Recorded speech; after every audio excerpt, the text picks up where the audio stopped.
താമരശ്ശേരി താലൂക്ക് ആശുപത്രിയിലെ ഡ്യൂട്ടി ഡോക്ടർക്കെതിരായ ആക്രമണത്തിൽ കർശന നടപടി ആവശ്യപ്പെട്ട് കണ്ണൂർ ജില്ലാ ആശുപത്രിയിൽ ജീവനക്കാർ പ്രതിഷേധ ധർണ നടത്തി.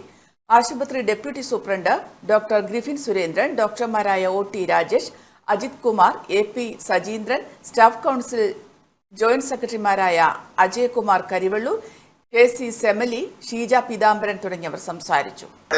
സംസ്ഥാന സർക്കാർ മുമ്പ് ഇത്തരം ആക്രമണം നടന്നപ്പോൾ തന്നെ ഇവിടെ സൂചിപ്പിച്ചതുപോലെ ആരോഗ്യ സംരക്ഷണ ഓർഡിനൻസ് നിയമസഭയിൽ പാസാക്കി ലോകത്ത് തന്നെ ആദ്യം നടപ്പാക്കിയ സംസ്ഥാനമാണ് നമ്മൾ. തീർച്ചയായിട്ടും ഈ പൊതുജനാരോഗ്യ സംവിധാനങ്ങൾ കളങ്കം സൃഷ്ടിക്കുന്ന രീതിയിൽ അതിന്റെ നന്മകളൊക്കെ നശിപ്പിക്കുന്ന രീതിയിലാണ് ചില സംഭവങ്ങൾ സൂചിപ്പിച്ചതുപോലെ 2 വർഷം തിരുവനന്തപുരത്ത് ഡോക്ടറെ കൊലപ്പെടുത്തുന്ന രീതിയിൽ സംഭവം, ഇപ്പോൾ നടന്ന ആക്രമണങ്ങളൊക്കെ തന്നെ.